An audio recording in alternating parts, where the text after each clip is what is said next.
السلام علیکم ورحمۃ اللہ وبرکاتہ۔ الحمد للہ نحمده ونستعینه ونستغفره ونؤمن به ونتوکل علیہ ونعوذ باللہ من شرور انفسنا ومن سیئات اعمالنا من يهده الله فلا مضل له ومن يضلل فلا هادي له ونشهد ان لا اله الا الله وحده لا شريك له ونشهد أن سيدنا محمدا عبده ورسوله أرسله بالحق بشيرا ونذيرا أما بعد قال الله تبارك وتعالى في القرآن المجيد أعوذ بالله من الشيطان الرجيم بسم الله الرحمن الرحيم يا أيها الذين آمنوا اتقوا الله حق تقاته ولا تموتن إلا وأنتم مسلمون صدق الله العظيم وصدق رسوله النبي الأمين الكريم وقال تعالى في شأن حبيبه إن الله وملائكته يصلون على النبي يا أيها الذين آمنوا صلوا عليه وسلموا تسليما اللهم صل على سيدنا وشفينا ونبينا ومولانا محمد وعلى آله وأصحابه وبارك وسلم۔ محترم المقام مرشدی حضرت قبلہ مدد اللہ العالی و معزز سامعین کرام، پردہ نشین اور بہنوں، اللہ رب العزت کا ہم سب پر بڑا فضل ہے، کرم ہے کہ اللہ تبارک و تعالی نے آپ کو اور ہم کو حضور پیارے آقا سیدنا محمد مصطفیٰ صلی اللہ علیہ وسلم کی امت بابرکت میں پیدا فرمایا۔ کرم ہے اللہ رب العزت کا کہ اس نے ہم کو اللہ والوں کے دامن سے وابستہ رکھا تاکہ ہم حقیقی معنوں میں علم دین کو سیکھیں اور سمجھیں اور اپنی دنیا و آخرت کو کامیاب بنائیں۔ اللہ تبارک و تعالیٰ کا نہایت فضل ہے، کرم ہے کہ اللہ پاک نے آج آپ اور ہم سب کو یہاں کچھ دیر اللہ رسول کی باتیں سننے سنانے کے لیے ایک جگہ جمع فرمایا۔ الحمدللہ علی کل حال۔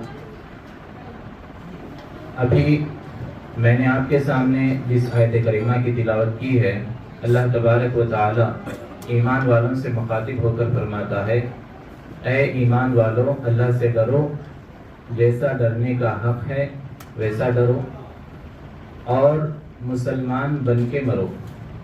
ولا تموتن، مطلب یہ ہے کہ کم سے کم درجہ یہ بتایا گیا ہے کہ مسلمان بن کے مرنا، اسی میں نجات ہے۔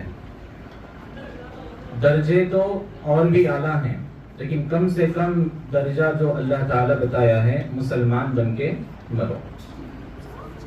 لفظ اسلام سے یہ بات ثابت ہوتی ہے کہ بندہ اپنے آپ کو اللہ کے سامنے سرنڈر کرتا ہے کہ میں مسلمان ہوں، یعنی میں اپنے آپ کو تیرے سامنے تیرے حوالے کرتا ہوں۔ تو جو دعویٰ زبان سے کیا ہے کلمہ پڑھ کر کہ تو ہی میرا الہ ہے، مطلب میں تیرا معلوم ہوں، تو میرا آقا ہے، کسی کو بولنے کا مطلب یہ ہوتا ہے کہ میں تیرا بندہ ہوں۔ اگر ہم نے کسی کو کہا کہ آپ میرے باپ ہیں تو دوسرا جملہ بولنے کی ضرورت نہیں ہے میں تمہارا بیٹا ہوں بول کے، کیونکہ ہم نے کسی کو اگر کہہ دیا کہ آپ ہمارے باپ ہیں تو ہم کیا بن جاتے؟ خود بخود بیٹے بن جاتے، بولنے کی ضرورت نہیں ہے۔ اسی طریقے سے جب ہم نے اللہ کو بول دیا کہ اے اللہ تو ہی ہمارا الہ ہے، تو خود بخود بندہ زبان حال سے اقرار کرتا ہے کہ مولا میں تیرا ہی بندہ ہوں، میں تیرا ہی بندہ ہوں۔ جب تو ایک ہی الہ ہے، تیرے علاوہ کوئی اور الہ نہیں ہے، تو میں تیرا ہی بندہ بن سکتا ہوں، کسی اور کا بندہ نہیں بن سکتا۔ کسی اور کا بندہ بننے کے لیے کوئی اور ایک الہ ہونے کی ضرورت پڑتی ہے، کوئی اور الہ ہوگا تو پھر ہم اس کے بندے بن سکتے ہیں۔ جب ہم نے دعویٰ کیا کہ تو ہی الہ ہے، تیرے علاوہ کوئی الہ نہیں ہے، تو خود بخود جواب بھی یہ ہوتا ہے کہ میں تیرا ہی بندہ ہوں، کسی اور کا بندہ میں نہیں ہوں، تیری ہی بندگی کرتا ہوں، کسی اور کی بندگی میں نہیں کرتا ہوں۔ یہی ہم سورہ فاتحہ میں بھی کہتے ہیں، ایاک نعبد، ہم تیری ہی بندگی کرتے ہیں، تیرے علاوہ کسی اور کی بندگی نہیں کرتے ہیں۔ تو زبان سے جو الفاظ ہم نے ادا کیے ہیں 100% سچ ہیں، اس میں کوئی شک نہیں ہے، لیکن جب زبان سے بندہ کوئی بات کہتا ہے اللہ تبارک و تعالیٰ فوراً اس بات کو وہ بندہ ثابت کرے ایسا موقع اس کے سامنے فراہم کرتا ہے۔ مطلب بیٹھے بیٹھے دوستوں میں